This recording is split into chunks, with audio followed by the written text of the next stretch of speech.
Hello, everybody. Welcome to another awesome episode of Youth Connect. I'm Aiden. Hi, my name is Kevin. Hi, everybody. I'm Jeffrey.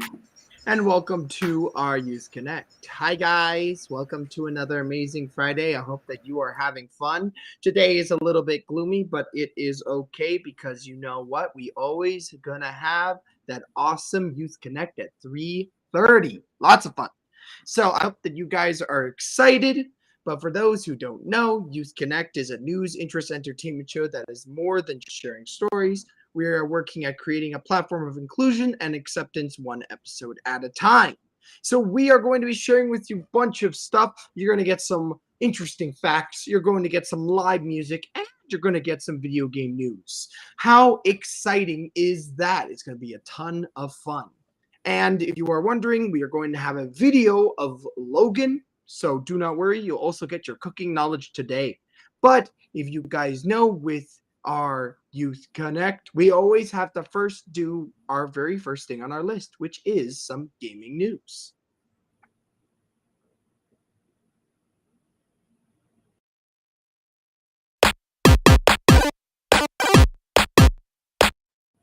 All right, so let's get into our gaming news. And what is first on the gaming news list? Well, first off, we always have to talk about our game of the week.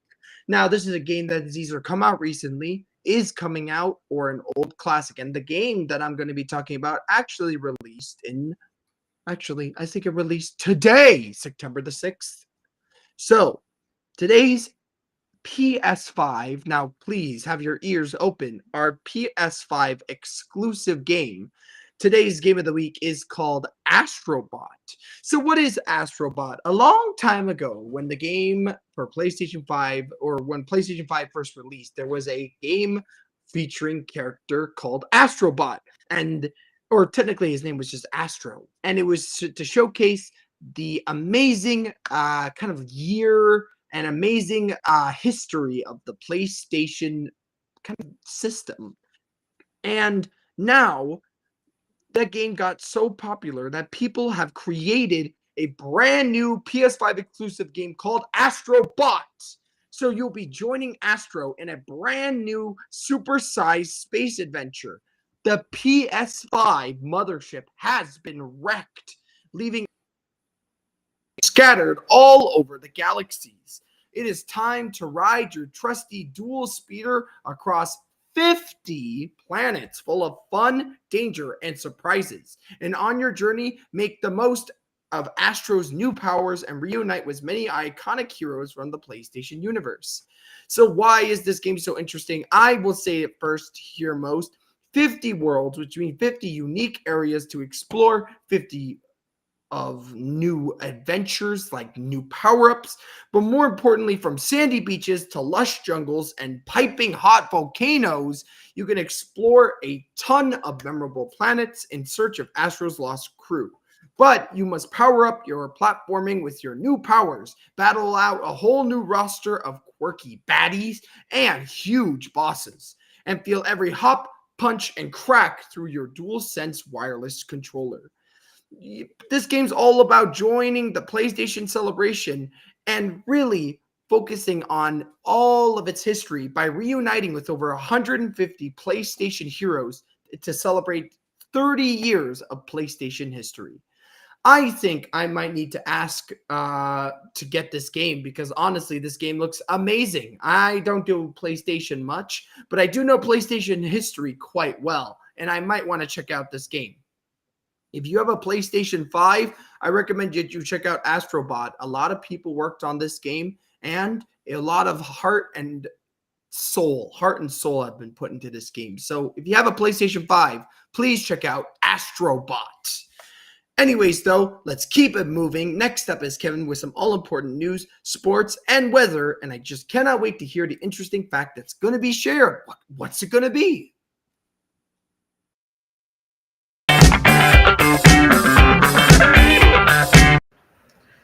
Hello, everyone. Welcome to Youth Connect News, which I bring news, sports, weather, and a very own interesting fact. I'm your host, Kevin Aruja. So let's get right into the headlines. The private equity firm Birch Hill signs deal to buy Rexall Pharmacy and Well.ca. The Circle K owner confident it can close on bid for 7-Eleven owner. The Art Gallery of Ontario accepts one of its largest ever private art donations. And Lorenzo Inzine helps Toronto FC to reach Canadian Championship final. The drugstore chain Rexall Pharmacy Group and online retailer Well.ca are due to land under Canadian ownership after a Toronto-based private equity firm announced on Thursday that it would purchase both brands from McKesson's Corp. Birch Hill Equity Partners did not immediately reveal financial terms of the agreement it struck with McKesson, a Texas-based healthcare services business that said selling off the two companies would allow it to focus on growing its oncology and biopharma divisions instead. The deal with the hand Birch Hill, whose portfolio has previously included Mastermind Toys, Sleep Country, and Ace Bakery, a toehold in the former care industry and put its real retail prowess to the test once more. The Rexall operates 385 pharmacies across Canada and employs about 8,000 people. Well.ca offers more than 40,000 health and wellness products online. They sale to Birch Hill could be the fuel that accelerates the expansion and innovation of these brands in Canada, said Lisa Amlani, who's a co-founder of the retail strategy group, in an email. The private equity firm added McKesson will remain Rexall and Well.ca's wholesale distribution supplier, ensuring a smooth transition for the business. McKesson's hanging on as a wholesale supplier likely indicates it seems that arm of the business as more profitable than the retail side, and a good way to raise cash for his other, more core businesses, said Joanna McNeish, who is an associate professor at Toronto Metropolitan University, who has been focused on marketing. McNeish liked that the deal hands assets to a Canadian company because it's so often homegrown firms are sold to foreign firms, but she worried about the buyers being a private equity firm. Well.ca has a vast product assortment that can use more brand powers and investments in marketing. The Alimentations Couch Incorporated, no, Elimination Couch Incorporated incoming CEO as a company as Cummins is going to close on a blockbuster bid to take over 7-Eleven owner 7 and I Holdings company land trademark. Pardon my language. Alex uh, Miller, who is set to replace outgoing CEO Brian uh, Hanash on Friday, said he is confident that the company's ability to finance and complete the proposed deal. Laval, Q-based convenience store chain, revealed that in mid-August that it made a friendly, non-binding bid to acquire all outstanding shares at 7 and I, which said it would convene a special committee for its board of directors to review the offer. Citing an unnamed source, Asian business outlet Nikkei reported that 7 and I planned to notify that its offered price that was too low. The Japanese company would also cite remaining regulatory concerns in a letters to board, the report said. 7 and I declined to comment. In addition to global convenience store chain 7-Elevens, 7 and I owe supermarket, food producers, household good retailers, and the financial service companies. Analysts have cast doubts on whether the two companies can reach a deal because they believe satisfying Japanese regulators will be onerous and could force to let go of some of its access.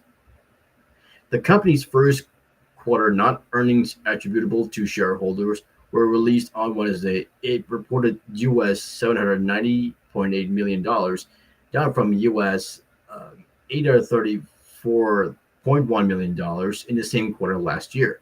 The earnings for the period ended on July 21st amounted to 83 cents US per share, down to 85 cents US per share last year, while analysts had expect earnings of the 84 cents in US according to LSAG data and analytics.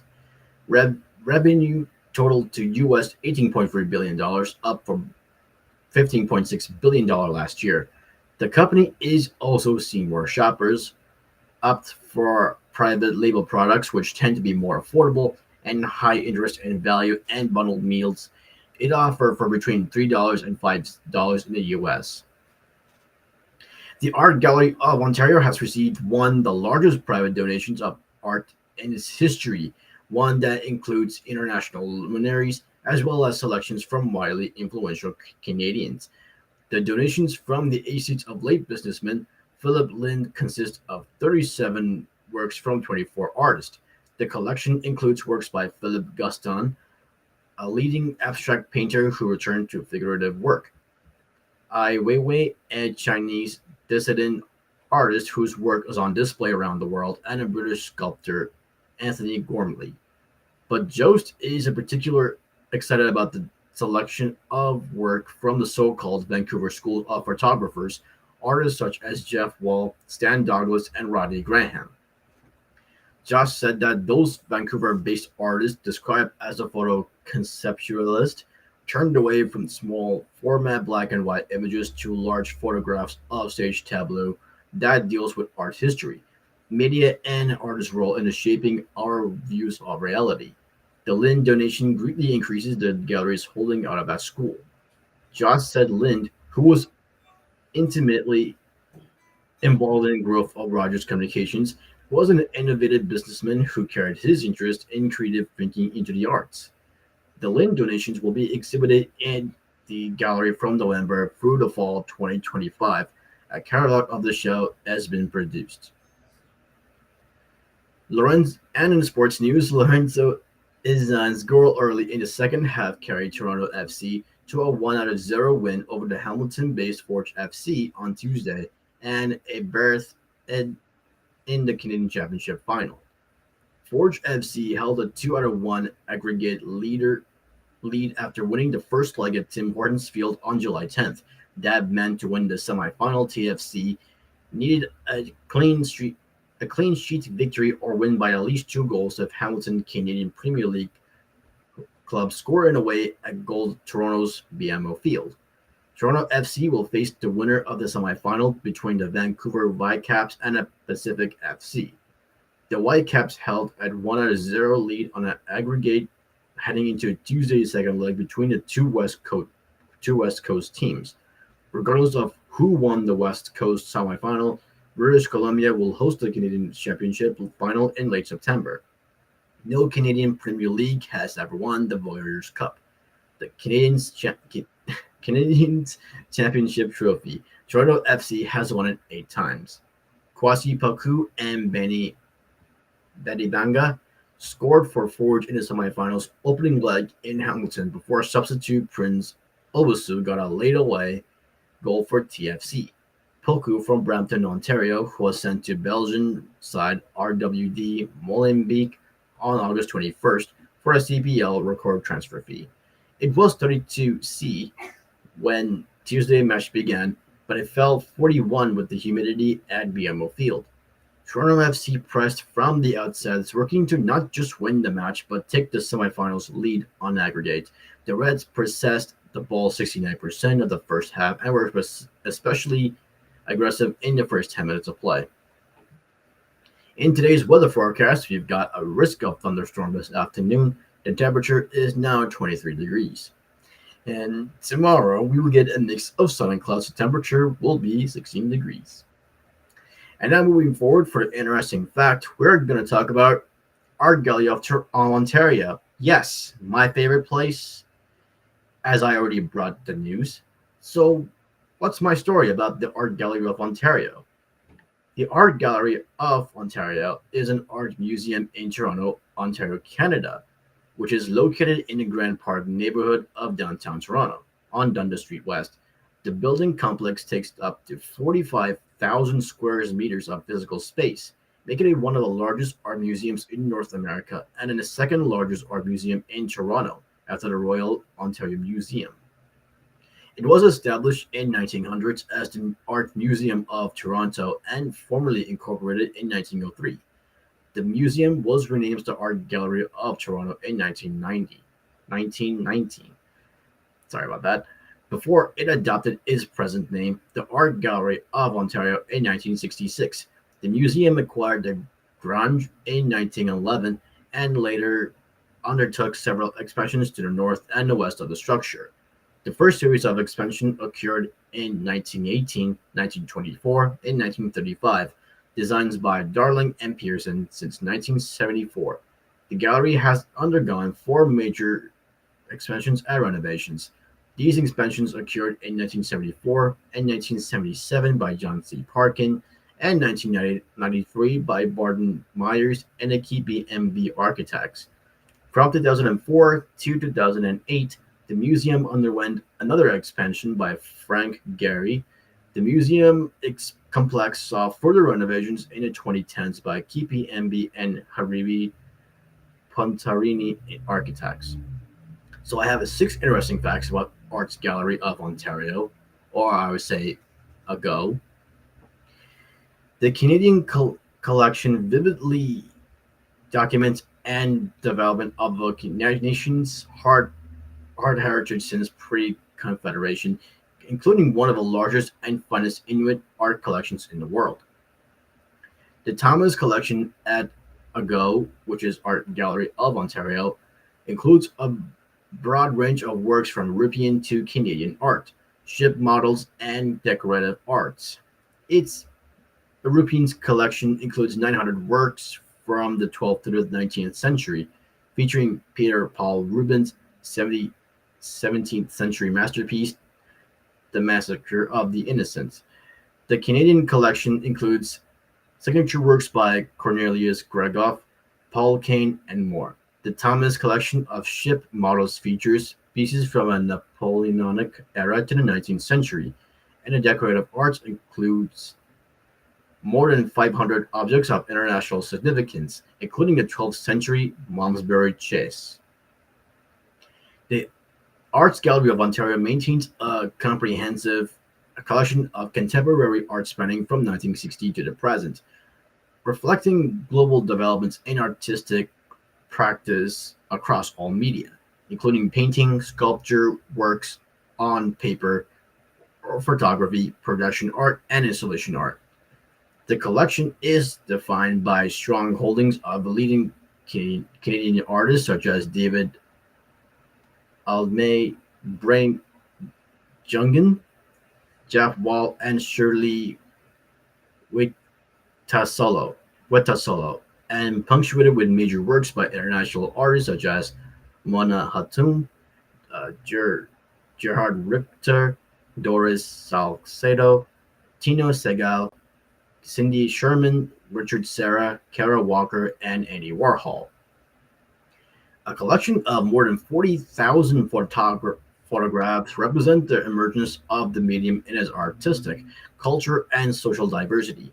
The collection includes works by 19th century British, French, American, and Canadian photographers, and a 20th century modernists, including a significant group of 1850s prints by British photographer Linnaeus Tribe, one of the foremost collection of works by photographer Joseph Sidek, and more than 18,000 press photographs from the Klingsky's press agency taken in the 1930s and 40s.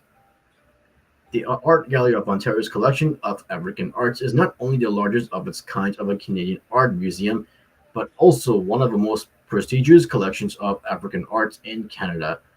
This collection of 95 artworks spans several centuries and is accurately focused on sculptural and figural works from West and Central Africa.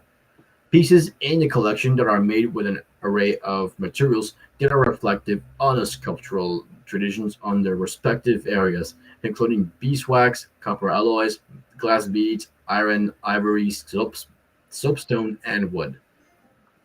And last fact, founded in 1900 by a group of private citizens as the Art Museum of Toronto, the Art Gallery of Ontario is one of the largest art museums in North America. With over 1,900 works in its collection and a physical facility of 583,000 square feet, more than 4,000 works from the collection are on a public view. We have come to the end of my segment. Tune in for next week's news, weather, and my very own interesting fact. I'm sending you back to Aiden. See you next Friday.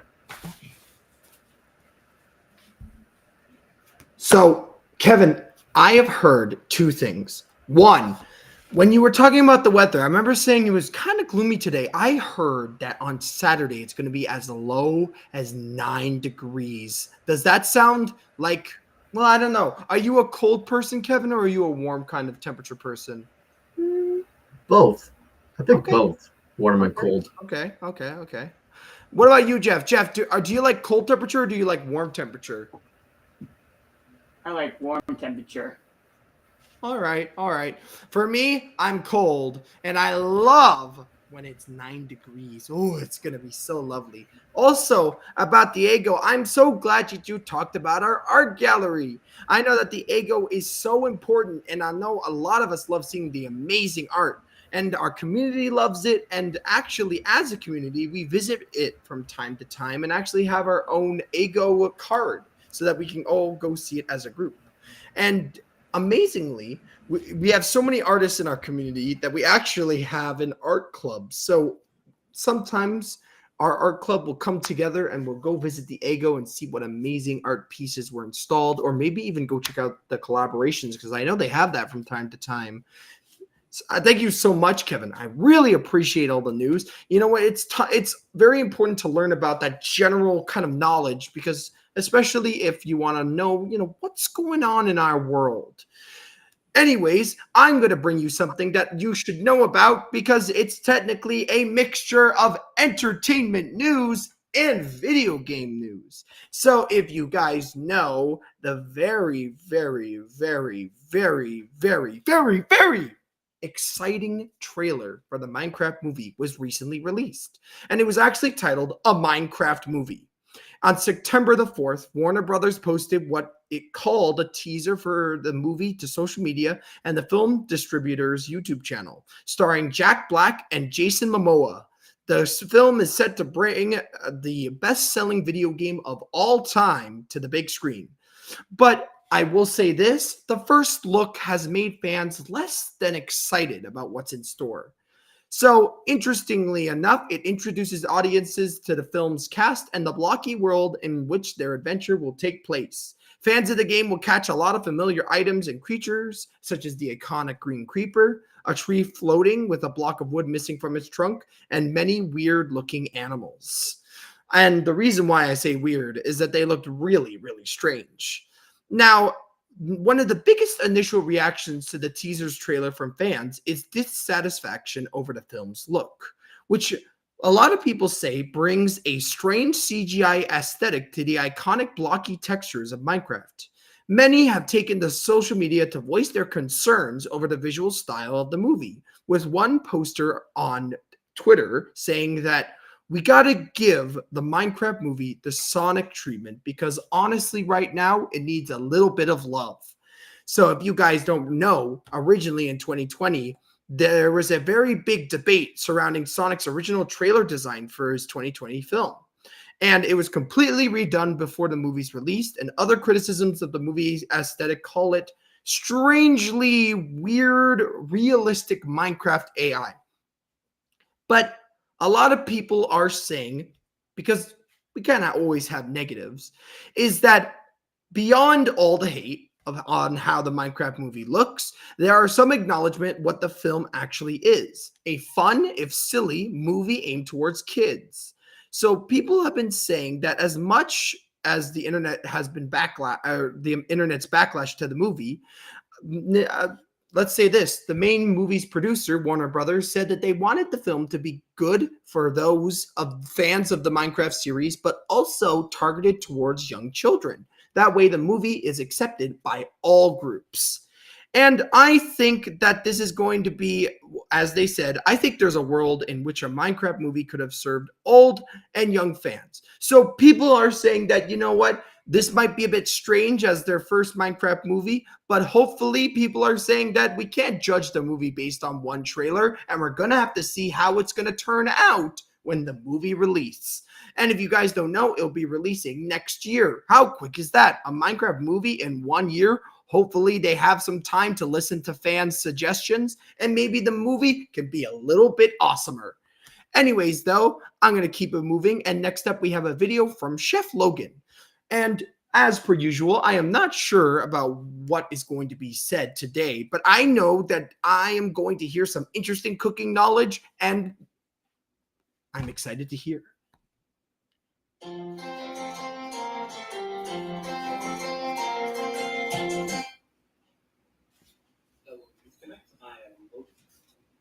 by the time you'll be seeing this video, I will be enrolled in Humber in baking and pastry for the new year. And so I decided that for today's topic, this will be a two-parter where I will go over the history of baking. We are going to start with the for this part this week. We're going to start with the prehistoric and end with the Middle Ages. So, beginning where it all started, in prehistory. Now, the first ever proof of some sort of baking came in the prehistoric era with something that is referred to as grain pastes. These were simply just a bunch of seeds that our ancestors would grind into a paste of water, and they would cook it over a hot stone on a fire. And this is what these so-called grain pastes would. This is what these grain pastes would look like. So as you can see, they're not really all that appetizing looking, but they're arguably the first ever bread that was ever made. And they were typically served quite flat, so you can really make the argument that they're the first ever flatbread too. Now, another thing to know about these grain-based breads is that while the yeast would commonly be attracted to the paste or the dough if it ever sat out for long enough. And this technically means that even back then, even when we didn't realize it, we were already baking using fermentation and using yeast. So that's a little bit on the prehistoric side of bread making. Now on to the next part, the Egyptian/Roman era. Now, the ancient Egyptians started making bread around 2600 BC. They actually used fermentation and as well as enclosed ovens to bake their bread. As opposed to the hot stone of the fireplace that our ancestors would use, they actually used a proper oven. The ancient Egyptians are actually believed to have invented over 50 varieties of bread. Now, around the same time, the Romans were also baking bread as well. Roman bakers were considered a sort of public servant. Actually, they would actually form guilds of bakers. Another interesting thing is that Romans would use a leavener to bake their breads, and this leavener is known as barm. This is what it looks like. Now, barm is basically a sort of yeast byproduct from the brewing industry. When you're brewing like beer or ale, all this sort of yeast would foam up to the top, and it had to be scraped off. That yeast was actually used to bake a very certain kind of bread. It's called a barm cake, and this is what the modern equivalent would sort of look like. They're basically like just like mini buns, but they're made with this yeast byproduct and baked into a bread. Another interesting tidbit about the Roman era of bread making. It is believed that this is the first time that the mechanical food mixer was ever made.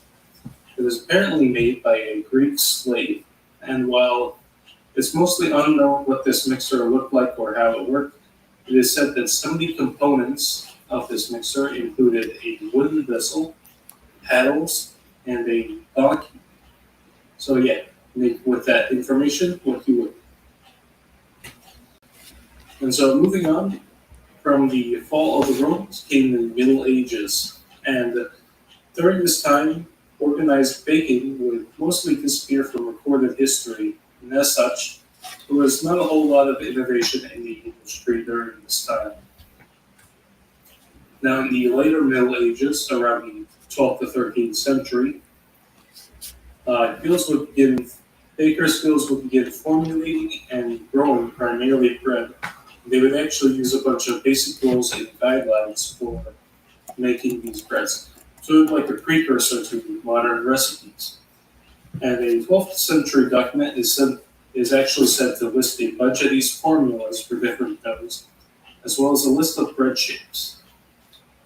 So yeah, that is just about all the information we have about bread making during the Middle Ages. And that would just about conclude this first part to our history lesson about bread making. Tune in next week for part 2, where I will go over the Renaissance era of bread making all the way to the modern age. Thank you all for listening, and back to you, Abe. So, bread. I love bread. And I'm actually really excited to learn about the history of bread making. Because, guys, when we first started making bread, as Logan said, we really didn't know what we were doing until we figured out we could grind a seed into a flour and then we add the water. You might think to yourself, how in the world did we ever come up with the way of creating bread by mixing the flour? How did we find out to grind it? How did we find out to mix it with water and to heat it up? It makes me think, it makes me wonder, and I'm so excited to hear about Logan's more history into the creation of bread, or the how we started eating bread and why bread's so important in our modern day and age. Oh, so excited. So actually, I will ask, I guess I'll ask Kevin and Jeff, have you guys ever made your own bread before? Have you ever made your own bread? I know it's a weird question, but it's kind of important. We made the first banana bread. It's really delicious. Oh, banana bread's delicious. Jeff, have you ever made your own fresh bread? I've made banana bread before, but I made back when I was in high school, and my mom's knowing how to make it too. Okay.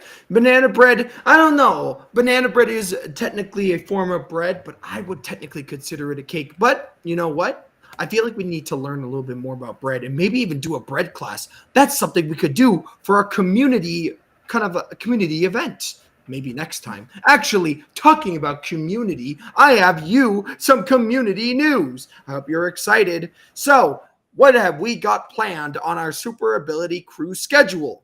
Well, I hope you're excited because Monday to Friday, we'll always have our Chat Cafe. How awesome is that? From 9:30 to about 10:15, we have a chat where we can start our day by kind of talking about building, talk about what's happened throughout the weekend or maybe something that happened to you throughout the day. It's community connecting together to bring a sense of belonging and to bring people together. That is the most important thing. On Monday, we're going to have Art with Me. So hope you're excited. Ooh, what are we going to do? I don't know. You're going to have to check out on Monday at 11 a.m. On Tuesday, we have Cooking with Puneet. How awesome is that? Oh my gosh, I can't wait. Ooh, I'm so hungry. I could eat something right now. Wednesday is Learning with Zoe. And what are we learning about? We're going to learn about what in the world are dog shows. Now, I know a little bit about dog shows, but how do they do dog shows? How do they determine who's the winner? We're going to have to learn all about dog shows with Zoe on Wednesday. Thursday is Music with Jeff and Miss Judith. Oh, I love music. And music definitely brings the body and the soul together. It makes you want to dance. And then Friday is Trivia and General Knowledge. All the information we learned about throughout the week, all bunched together into a quiz on Kahoot. Ooh, I think I might win, but I never know. Somebody might win instead. Oh, it's going to be awesome. I hope that you guys join us for a week full of fun, learning, and creativity. Oh, and talking about music, I think that next up is our live music with our live musician, Jeff.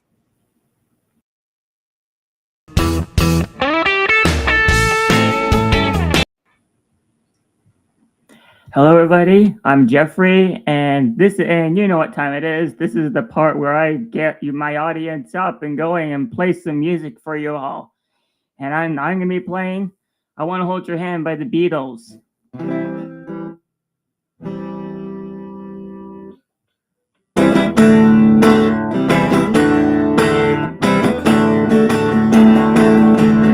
Oh yeah, I tell you something. I think you'll understand when I say that something. I wanna hold your hand. I wanna hold your hand. I wanna hold your hand. Oh, please say to me, you let me be your man. And please say to me, you let me hold your hand. You let me hold your hand. I wanna hold your hand. And when I touch you, I feel happy inside. It's such a feeling that my love I can hide, I can hide, I can hide. Yeah, you got that something I think you'll understand when I say that something. I wanna hold your hand, but let me hold your hand. I wanna hold your hand. And when I touch you, I feel happy inside. It's such a feeling that my love I can hide, I can hide, I can hide. Yeah, you got that something I think you'll understand when I say that something. I wanna hold your hand, I wanna hold your hand, I wanna hold your hand.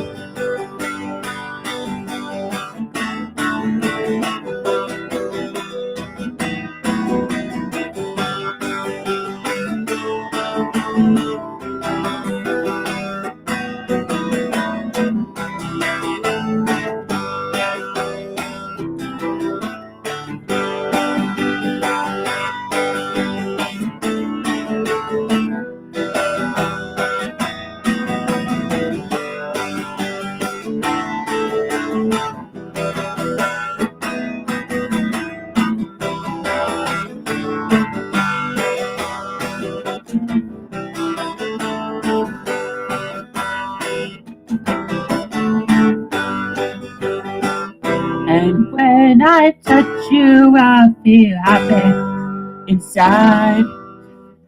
It's such a feeling that my love I can hide, I can hide, I can hide. Oh yeah, I say that something I think you'll understand when I say that something. I wanna hold your hand, I wanna hold your hand, I wanna hold your hand. And when I touch you, I feel happy inside. It's such a feeling that my love I can hide, I can hide, I can hide. Woo! Yeah, you got that something I think you understand when I say that something. I wanna hold your hand, I love it, hold your hand. I wanna hold your hand. Oh yeah, I tell you something I think you'll understand when I say that something. I wanna hold your hand, I wanna hold your hand, I wanna hold your hand, I wanna hold your hand.